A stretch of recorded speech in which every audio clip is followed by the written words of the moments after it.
আসসালামু আলাইকুম। আজকে আমরা পড়ব হচ্ছে ইংরেজি এবং আমাদের আজকের টপিক হচ্ছে কন্ডিশনাল সেন্টেন্স। প্রধানত ইফ যুক্ত বাক্যকে কন্ডিশনাল সেন্টেন্স বলা হয়। প্রায় প্রতিটি পরীক্ষায় তোমরা দেখবা যে কন্ডিশনাল সেন্টেন্স থেকে প্রশ্ন আসে। কন্ডিশনাল সেন্টেন্স মূলত দুইটি ভাগে বিভক্ত।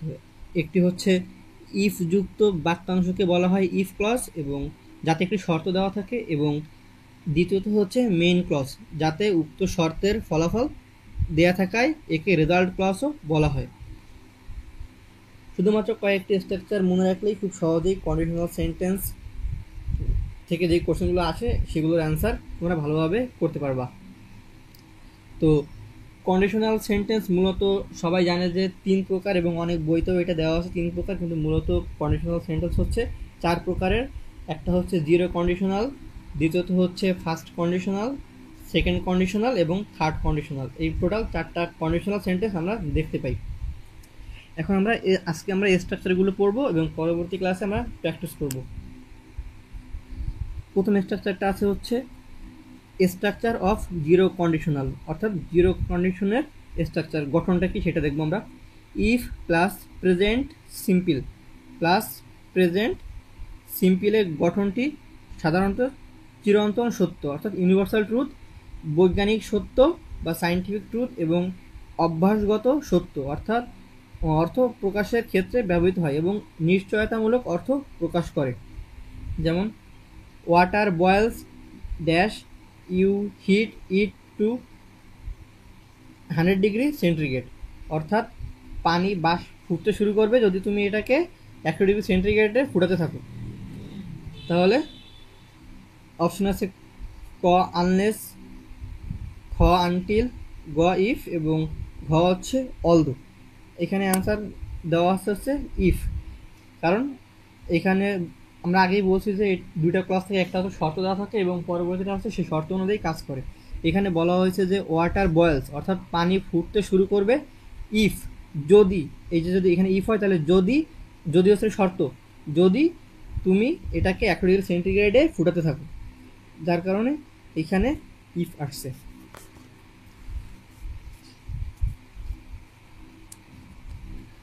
এই একটা উদাহরণ, if a ruby is heated it dash temporarily loss its colour will, যদি যেটা করা হয় তাহলে এটা হবে, ভবিষ্যৎ বোঝাচ্ছে, এই জন্য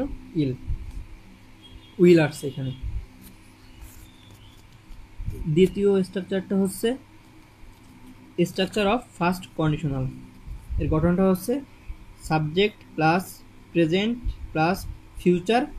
সাধারণভাবে ইফ ক্লজটিতে প্রেজেন্ট ইনডিফিনাইট হলে রেজাল্ট ক্লজ, অর্থাৎ পরবর্তী ক্লজটিতে হবে হচ্ছে ফিউচার ইনডিফিনাইট। অর্থাৎ প্রথমটাতে প্রেজেন্ট ইনডিফিনাইট থাকলে পরবর্তীটাতে হবে হচ্ছে ফিউচার ইনডিফিনাইট, এবং এটা অনিশ্চিত ভবিষ্যতের অর্থ প্রদান করে, অর্থাৎ ভবিষ্যতে কাজটি হতেও পারে আবার নাও হতে পারে।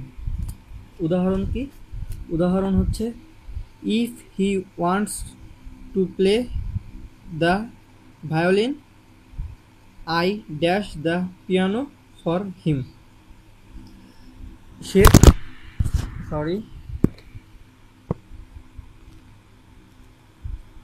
এখানে বলা হয়েছে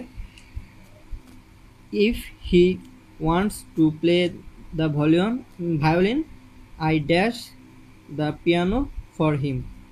কতে আছে প্লে, খতে আছে এম প্লেয়িং, গতে আছে শ্যাল প্লে, ঘতে আছে হ্যাভ প্লেড।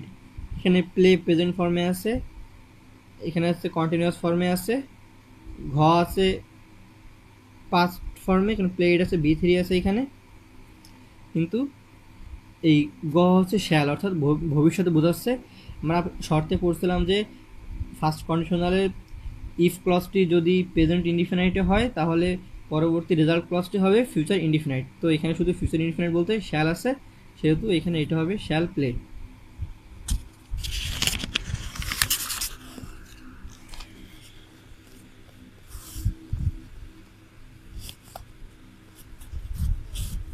এখন আমরা দেখব হচ্ছে structure of second conditional. If plus past plus would অথবা কুড অথবা মাইট প্লাস ভার্বের প্রেজেন্ট ফর্ম অর্থাৎ V1। অর্থাৎ ইফ ক্লসে যদি পাস্ট টেন্স হয় তাহলে অপরাংশে সাধারণত উড প্লাস ভার্বের বেস ফর্ম, তবে কুড মাইটও হতে পারে। দ্বিতীয় কন্ডিশনালের ইফ যুক্ত অংশে বি ভার্ব থাকলে তা সবসময় ওয়ার হবে। লক্ষণীয় যে এখানে ভার্বটি পাস্ট টেন্স হলেও বাক্যটি ভবিষ্যৎ সম্ভাবনা বা বর্তমানে অসম্ভাবনার অর্থ প্রকাশ করে থাকে। উদাহরণ কি আছে? If we had a boat we dash the river. যদি আমাদের একটি নৌকা থাকতো, উই ড্যাশ দ্য রিভার, আমরা নদীটা ক্রস করতাম। অপশনে আছে would cross, will be cross, would make crossed. তো এই দুইটা তো ফিউচারে আছে, উইল আছে ফিউচারে, তো এই দুটো হবে না, এই দুটো বাদ। এইখানে আছে উড মেক ক্রসড, কিন্তু আমরা জানি এখানে V3 হবে না, হবে হচ্ছে ভার্বের প্রেজেন্ট ফর্ম অর্থাৎ V1 হবে, সেহেতু এইটা হবে উড ক্রস। এটা হচ্ছে অ্যান্সার, উড ক্রস। এইখানে অ্যান্সার এটা দেওয়া আছে। এরপরে উদাহরণটা দেখি। If I were you I handle the situation more carefully. আমি যদি তুমি হতাম তাহলে আমি অবস্থাটা আরও শক্ত হাতে দেখাশোনা করতাম বা সামলাতাম। Dash which of the following verb form best completes the above sentence? Would handle. কেন হচ্ছে আশা করি বুঝতে পারছো। এবার হচ্ছে structure of third conditional. If plus past perfect plus would have অথবা মাইড হ্যাভ প্লাস ভিপিপি অর্থাৎ ভার্বের পাস্ট পার্টিসিপল ফর্ম। অর্থাৎ ইফ ক্লসে যদি পাস্ট পারফেক্ট হয় তাহলে রেজাল্ট ক্লস অধিকাংশ ক্ষেত্রে উড হ্যাভ প্লাস ভার্বের পাস্ট পার্টিসিপল ফর্ম বসবে। এই শর্তটি পূরণ হওয়া অসম্ভব, কারণ অর্থটি হবে এরূপ: যদি আমরা জানতাম তাহলে আসতাম, যেহেতু জানিনি তাই আসিওনি। উদাহরণ: if I had known you were coming, if I had known you were coming, I would go to. খতে আছে I had gone to the station, গতে আছে I would have gone to the station, ঘতে আছে I would be going to the station. যেহেতু এখানে শর্ত আছে উড হ্যাভ মাইট হ্যাভ, তো অ্যান্সার হবে গ, আই উড হ্যাভ। আমাদের শর্ত পূরণ করছে উড হ্যাভ, সেহেতু এখানে ভার্বের গন আছে, ভার্বের পাস্ট পার্টিসিপল ফর্ম আছে, সেহেতু অ্যান্সার হবে হচ্ছে গ। এবার হচ্ছে থার্ড কন্ডিশনালের সূত্র। থার্ড কন্ডিশনালের ইফকে বাদ দেওয়া যায়, তবে শর্ত হলো তখন পাস্ট পারফেক্টের হ্যাডটিকে সাবজেক্টের আগে বসাতে হবে। সেক্ষেত্রে স্ট্রাকচারটি হবে নিম্নরূপ: হ্যাড প্লাস সাবজেক্ট প্লাস ভার্বের পাস্ট পার্টিসিপল অর্থাৎ V3 plus subject plus would have might have plus ভার্বের পাস্ট পার্টিসিপল। উদাহরণ দেখি আমরা। Had I known in advance I dash enough money. Answer হবে এইটা, উড হ্যাভ টেকেন। এখানে সবগুলো দেখো তোমার ম্যাক্সিমামই V1 বা V2-তে আছে, আর তাছাড়া এখানে এইটা V3 থাকলে এখানে উড নেই, আর এগুলো এটা তো আছে ফিউচারে, এখানে ওয়ান্টেড তো হবে না। উডের দুইটা আছে, এটা হ্যাভ নেই, কিন্তু এটা হ্যাভ আছে, এবং এটা V3 আছে, শর্ত পূরণ করছে, সেহেতু এটা হবে উড হ্যাভ টেকেন। পরে একটা উদাহরণ আছে। If there was a concert today I would go. যদি সেখানে আজকে কনসার্ট হতো তাহলে আমি যেতাম।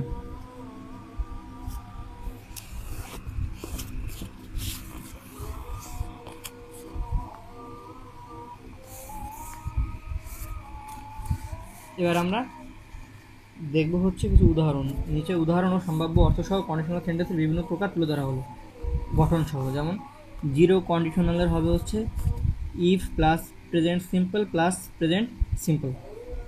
উদাহরণ: if you heat water to 100 degree Celsius it বয়েলস।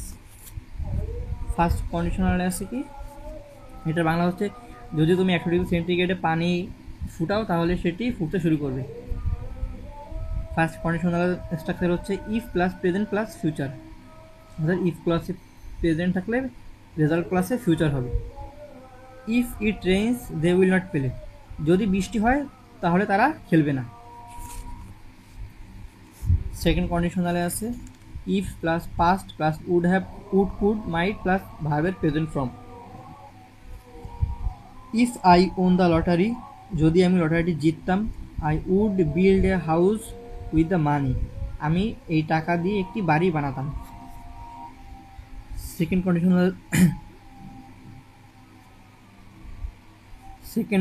Second কন্ডিশনালের বিয়ে সূত্রটা হচ্ছে if plus were plus would could might plus ভার্বের প্রেজেন্ট ফর্ম।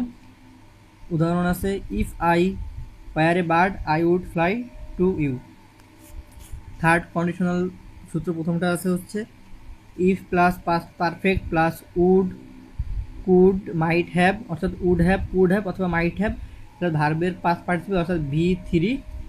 উদাহরণ আছে ইফ আই হ্যাড সিন him I would have given him the message.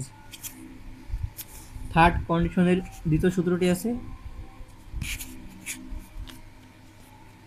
Had plus subject plus ভার্বের past participle plus would could might have plus ভার্বের past participle.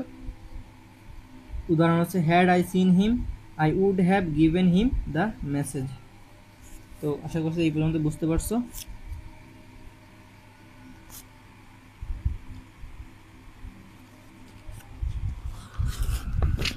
আজকে আমাদের ক্লাসটা এই পর্যন্তই, পরবর্তী ক্লাসে আমরা প্র্যাকটিস নিয়ে আলোচনা করব।